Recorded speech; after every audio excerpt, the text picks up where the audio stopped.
கர்த்தாவே, என் கருவை உம்முடைய கண்கள் கண்டது. என் அவயவயங்களில் ஒன்றாகிலும் இல்லாத போதே அவைகள் அனைத்தும் அவைகள் உருவேற்படும் நாட்களும் உமது புஸ்தகத்தில் எழுதியிருந்தது.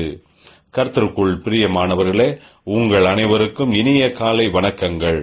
இன்றைய வேத வசன தியானத்திற்கென்று நாம் தெரிந்தெடுத்திருக்கும் வேத பாகமானது அப்போஸ்தலர் நடபடிகள் 16ஆம் அதிகாரம் 25ஆம் வசனம். நடுராத்திரியிலே பவுலும் சீலாவும் ஜெபம் பண்ணி தேவனை துதித்து பாடினார்கள். காவலில் வைக்கப்பட்டவர்கள் அதை கேட்டுக் கொண்டிருந்தார்கள். பிரியமானவர்களே, இன்றைய வேத தியானத்தின் தலைப்பு தேவனை துதித்து பாடுவது என்பதே.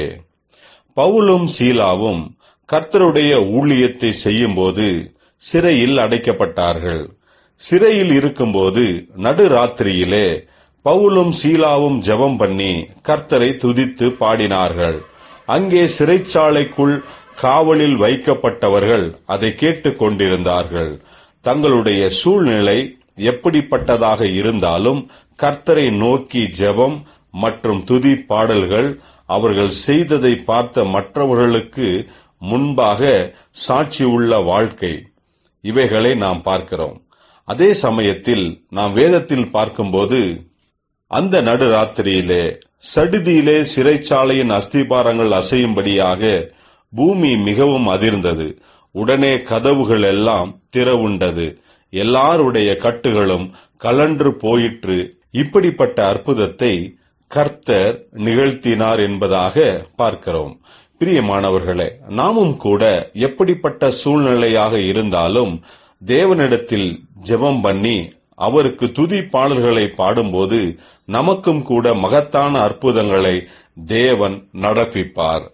இதை பார்க்கும் நம்மை சுற்றிலும் உள்ளவர்களுக்கும் கூட கர்த்தரை விசுவாசித்து அவருக்கு துதிகன மகிமை செலுத்துகிறவர்களாக அவர்களும் மாற வேண்டும். இதுவே நம்முடைய சாட்சியாக இருக்க வேண்டும். பிரியமானவர்களே, நிலைமை எப்படிப்பட்டதாக இருந்தாலும் கர்த்தரையே நோக்கி பார்ப்போமாக. எப்படிப்பட்ட சூழ்நிலையாக இருந்தாலும் கர்த்தருக்கே ஸ்தோத்திர துதி பாடல்களை பாடுவோமாக. இதை பார்க்கிறவர்கள் யாவரும் கர்த்தரிடத்தில் திரும்புவார்களாக. ஜெபிப்போம்.